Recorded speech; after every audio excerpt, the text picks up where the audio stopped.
não parar, não precipitar e não retroceder. Então dizer para esse cara, sabe quando nós vamos parar? Nunca. Nunca na sua porca vida, né?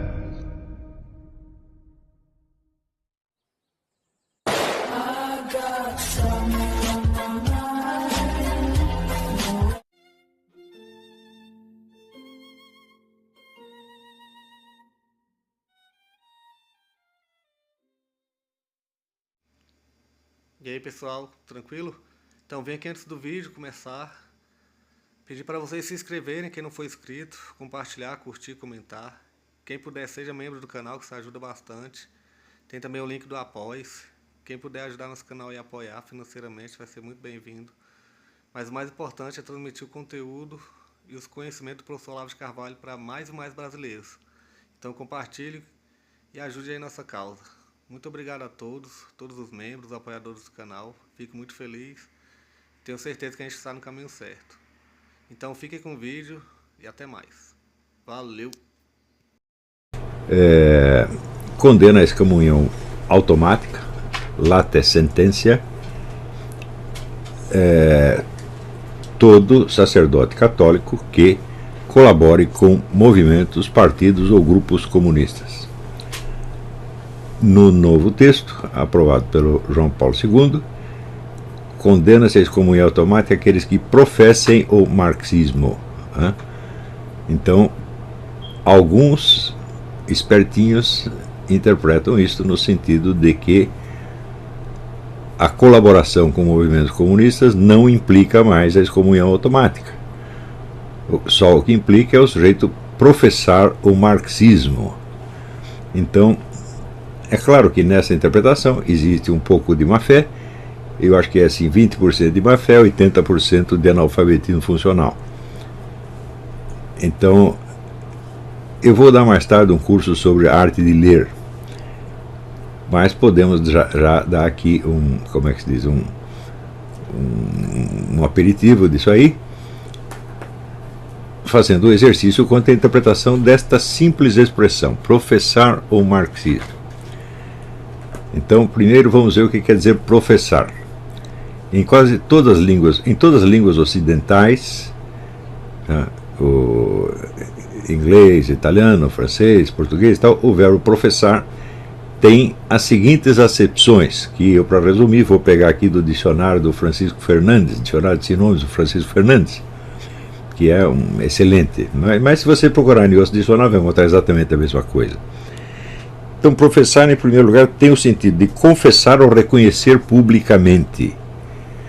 Em seguida, o de ensinar ou lecionar alguma coisa. Em terceiro, o de preconizar, recomendar e apregoar. E, por fim, o de abraçar, adotar, esposar ou seguir. Vejamos quais dessas acepções podem ser utilizadas razoavelmente e logicamente para interpretar o texto do Código de Direito Canônico. Se o professar se referisse especificamente e exclusivamente ao confessar e reconhecer publicamente, isso significaria que qualquer sacerdote católico que trabalhasse como agente secreto da KGB ou da DGI cubana não sofreria excomunhão automática por isto. Pode ser esse o sentido? Note bem, o Código de 1983. 1979 foi a visita de João Paulo II à Polônia, que marcou, né, o toque de finados do comunismo. João Paulo II, ele a vida inteira moveu um combate feroz contra o comunismo e especificamente naqueles anos ele estava empenhado nisto. É razoável você supor que ele estivesse agora dando um salvo-conduto para que os sacerdotes católicos colaborassem com o comunismo, contanto que não o professassem em público? Em primeiro lugar, isso seria evidentemente um convite à hipocrisia. Quer dizer, você colabore com o comunismo, mas em segredo, não conte para ninguém. Em seguida, nós verificamos que este colaborar sem professar eliminaria da possibilidade da excomunhão automática até mesmo o próprio Antônio Gramsci, se ele fosse sacerdote. Porque Gramsci escreveu todas as suas obras na cadeia usava um estilo todo, como é que se diz, camuflado, e ele nunca usava sequer a expressão marxismo. Ele falava, quando ele tinha que se referir a isto, e preferia não se referir de maneira alguma, ele usava a expressão filosofia da praxis, que os guardas do presídio não tinham a menor ideia do que fosse. Tá certo? Então, não se pode dizer que Antônio Gramsci jamais apregoasse o marxismo. Em segundo lugar,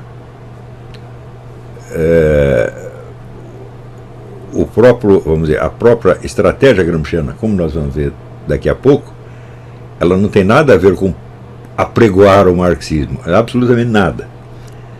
Então, nós vemos que de todas essas acepções, a única que é possível, né, adotar como expressão do que o João Paulo II quis dizer é o seguir, adotar, esposar uma doutrina, quer dizer, abraçar uma doutrina, ou uma estratégia, uma coisa assim, né? Só esse sentido é possível. Agora, a segunda expressão, marxismo, é ainda mais interessante, porque se você perguntar o que é o marxismo, uma pessoa ignorante pode imaginar que se trata de uma doutrina que pode ser aplicada. Então você tem, vamos dizer, uma distinção muito clara, até uma separação entre a doutrina e sua aplicação.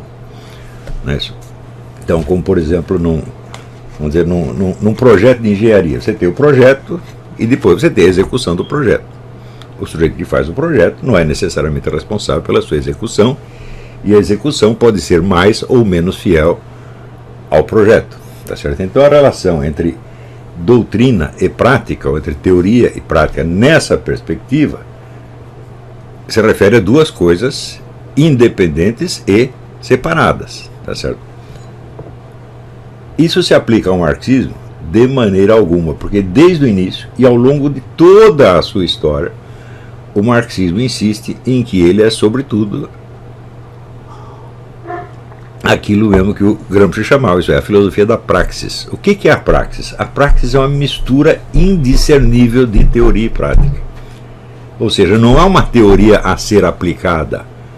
A teoria vai sendo elaborada no contexto da própria prática e, por sua vez, ela fecunda e orienta e ilumina a prática.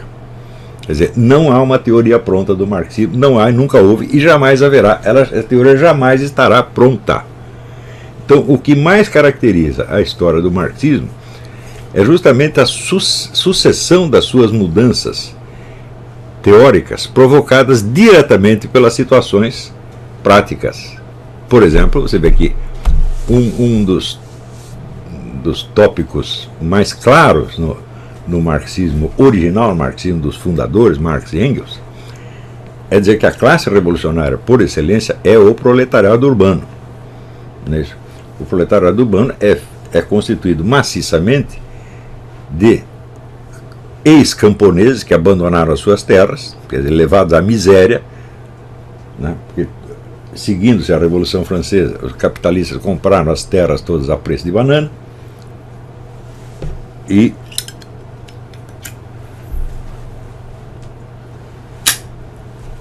os camponeses tiveram que fugir para a cidade para ver se arrumava algum emprego. Quer dizer, naquele momento, digamos 810, 820, estava havendo então, um surto industrial, tanto na Inglaterra quanto na França. E as oportunidades de trabalho estavam todas na cidade, não no campo mais. Então era o fenômeno dos sem terra. Os camponeses sem terra iam tudo para a cidade para ver se arrumava algum emprego na indústria. Né? Então isto constituiu o proletariado urbano.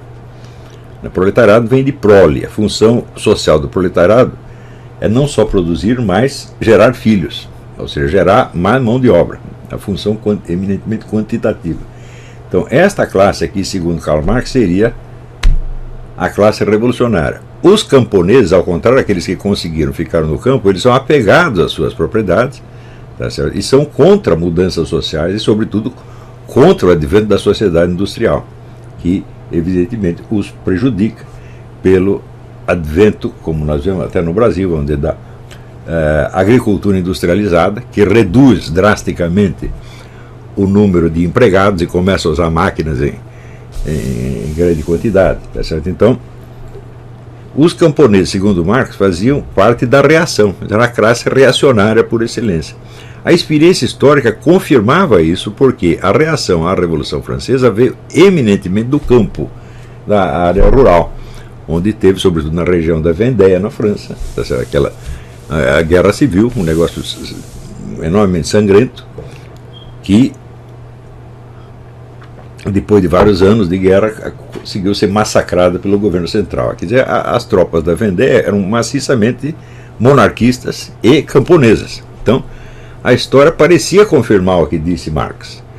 Porém, quando chega nos anos 30, 40, então,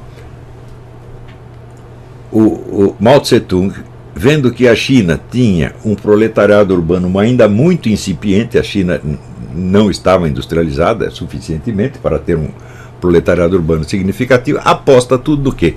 No potencial revolucionário dos camponeses e denomina a sua revolução de guerra operário-camponesa. Na verdade, era praticamente camponesa, você tinha 1.000 camponeses para um proletário. E faz a revolução na China, usando o proletariado, o campesinato como classe revolucionária, e funciona e ganha. Então, isso contradiz o marxismo? De jeito nenhum, porque o marxismo é praxis. No curso, vamos dizer, da prática, a teoria vai mudando e vai sendo reformulada, de modo que ela não é um projeto a ser executado, mas ela é o aspecto intelectual interno da própria prática. Então isso quer dizer, não simplesmente o indivíduo professar o marxismo como teoria é uma coisa que nem mesmo existe, porque se ele professa, ele sabe que não há uma doutrina a qual ele possa aderir, mas só há a praxis.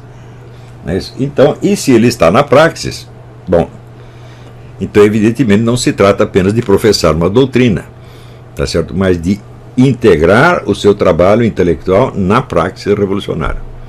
Isso todas as correntes do marxismo, desde os pais fundadores até hoje, todas pensam igual. Então, em primeiro lugar, o marxismo é praxis e não doutrina. Sobretudo, não tem sentido você cotejar o marxismo com a doutrina da igreja, tá certo? Porque o marxismo não está propondo salvar a alma de ninguém. Ele está propondo fazer a revolução e implantar o socialismo, tá certo? Através de um processo longo e complexo que pode durar séculos. Então,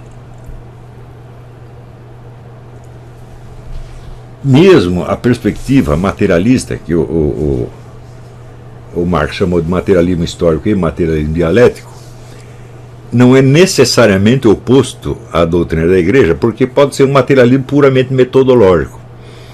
O sujeito não precisa crer num materialismo para ele atuar dentro do movimento marxista. Ele pode dizer, bom, pode haver os fatores espirituais, pode até existir Deus e os anjos, mas não é isso que nós vamos levar em conta, vamos levar em conta somente os fatores materiais, não é certo? Então, toda a comparação aí é muito problemática entre a doutrina da igreja e o marxismo, tá certo? O problema fundamental não é o materialismo, mas é, sim, o ateísmo militante adotado no início por todos os regimes comunistas. Na Rússia foi assim, na Hungria, na Polônia, né? E o segundo problema que vem disso é que o próprio Antônio Gramsci dizia que o obstáculo principal à realização da Revolução Socialista era não o cristianismo em geral, mas a Igreja Católica em particular. Então houve realmente uma guerra contra a Igreja Católica. Até que o próprio Antônio Gramsci achou que o negócio não era combater a Igreja Católica, mas ocupá-la por dentro e usá-la como megafone da propaganda comunista e da praxis comunista. O que eles fizeram e conseguiram, e deu muito certo, na verdade. No Brasil, o Brasil é um exemplo disso aí. O Brasil, o clero brasileiro está praticamente todo dominado pela teologia da libertação, que, não esqueçam, foi uma invenção de Khrushchev. Khrushchev chamou lá uns agentes, olha, vocês façam aí uns congressos teológicos, vou tratar de cooptar os católicos mais sensíveis à nossa proposta, tá certo? E expor o nosso programa em termos compatíveis com a religião católica, ou em termos até explicitamente católicos. Ou seja, nós vamos dar um teor marxista ao Evangelho, à doutrina da Igreja, etc, etc, etc. Até a doutrina dos Santos Padres, tudo isso nós vamos reinterpretar e dar no sentido marxista. A prova de que isso era possível é que aconteceu. Tá certo?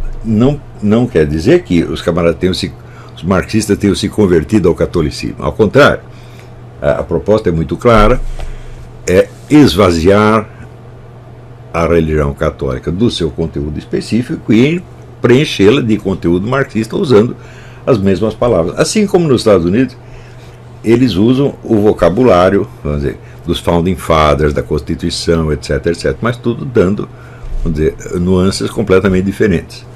Ao longo da história do marxismo, as mudanças da teoria, entre aspas, foram imensas. A primeira mudança foi, vamos dizer, o próprio marxismo-leninismo. Por quê?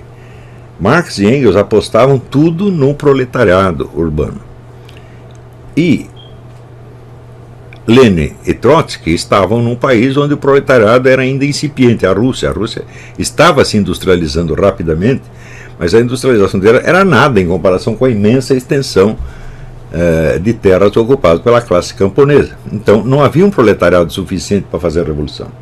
A Revolução Russa foi eminentemente um golpe militar, foi feita principalmente pelos soldados que voltavam da guerra, desiludidos, revoltados com o governo czarista, humilhados pela derrota no campo de batalha, e foram esses camaradas basicamente que fizeram a revolução. O proletariado não teve nada a ver com a história. Então, Lenin tem a ideia, vamos dizer, do proletariado virtual. Quer dizer, o proletário que faz a revolução não é o proletário atualmente existente, mas aquele que a própria revolução constituirá no curso da sua autorrealização. Novamente você vê que a praxis permite essas coisas. Não há uma proposta pronta, né, que esteja ali para ser aplicada. Não existe essa a distinção entre teoria e aplicação é uma distinção típica do quê? Do que o marxista chama de pensamento burguês. Marx dizia que o burguês, por estar separado do trabalho manual, porque quem lida com as máquinas, quem pega no pesado é somente o proletário, tá certo? Ele tende a ver as coisas, a ver a relação teoria e prática em termos de uma separação total, assim como os setores administrativos de uma empresa estão separados da fábrica, né? O pessoal da contabilidade, da administração não vai pegar no pesado e os proletários não vêm fazer balancete, essas coisas todas. Então, a divisão do trabalho, tal como se estabeleceu no capitalismo, ela se transpõe, vamos dizer, às concepções filosóficas do capitalismo, que tendem por isso a seguir um tipo de lógica linear, tá certo? Baseada na separação entre a teoria e a prática, ou entre o pensamento e a matéria. Tá certo? Você vê aqui as discussões entre a relação entre corpo e mente são um dos temas mais frequentes na filosofia anglo-saxônica. Eles discutem isso o tempo todo.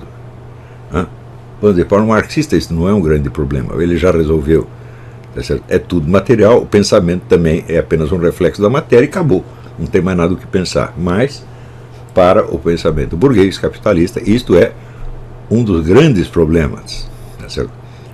Também Marx assinalava a tendência do pensamento burguês ao idealismo subjetivo. O que é idealismo subjetivo? É a ideia de que o mundo material externo ele é uma projeção, um reflexo da mente humana. Tá certo? Às vezes num sentido radical, tipo Berkeleyan, tudo é pensamento, a matéria é uma ilusão, etc, etc. Só que Berkeley dizia, bom, a matéria é fruto do pensamento, mas não é do pensamento humano, é do pensamento divino. Que mostra que Berkeley não era tão idiota assim. Mas o idealismo subjetivo pode chegar, por exemplo, ao extremo do que chegou em Johann Gottlieb Fichte, por exemplo, quer dizer que só o que existe é o eu, o resto é tudo projeção. Então, Marx, com muita razão, viu que esta tendência ao idealismo subjetivo era congênita no pensamento capitalista, justamente por causa da separação entre trabalho manual e trabalho intelectual. Você vê que um dos grandes sonhos da Revolução Comunista é fazer do proletário um intelectual. Então, a atividade proletária, as fábricas, por exemplo, elas param continuamente para discutir a situação, fazer análise de conjuntura, etc, etc. Então, o trabalho intelectual ocorrendo no seio da praxis e entremeado ao próprio trabalho manual do proletário. Ao passo que no mundo burguês, não, o proletariado está lá pegando pesado e nós aqui fazemos os planos, né, administramos, etc, etc. Todo o trabalho intelectual é da burguesia, o proletariado não tem nada a ver com isso. Então, essas observações de Marx são muito corretas, tudo isso corresponde à realidade. Você vê aqui, à medida que o capitalismo alcança os seus maiores sucessos, e eu já demonstrei que esses sucessos mesmos trazem dentro de si uma semente comunista, não no sentido que disse Marx, mas em outro sentido completamente diferente, a proposta do idealismo subjetivo ela se torna praticamente uma política oficial. Hoje em dia você tem grandes empresas investindo bilhões em propostas de transformação social baseadas na ideia de que o mundo inteiro não passa de uma simulação computadorizada. É tudo subjetivo. Viram também, mas o sucesso de coisas como programação neurolinguística no meio do empresariado. O que é programação neurolinguística? É um idealismo subjetivo extremo. Tudo vem do seu pensamento. Não é isso? Não existe, a matéria praticamente não existe, ela é apenas uma projeção. Não é isso? Então, em contraposição a esse dualismo do pensamento burguês, o marxismo sempre insistiu, vamos dizer, na unidade de teoria e prática e na unidade de matéria e pensamento. O pensamento faz parte da dialética interna da própria matéria.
Chegamos a mais um final de uma aula, de um vídeo. Espero que tenham gostado.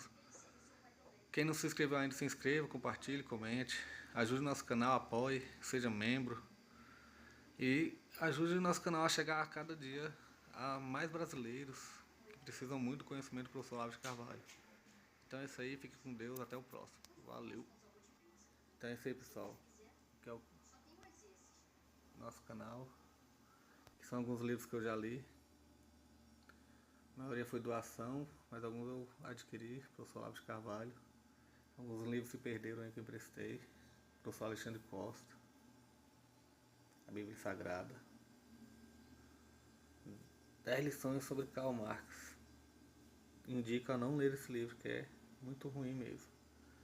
Alguns pensadores aqui que realmente, como o professor Olavo de Carvalho disse, não são pensadores. Valeu, tamo junto aí.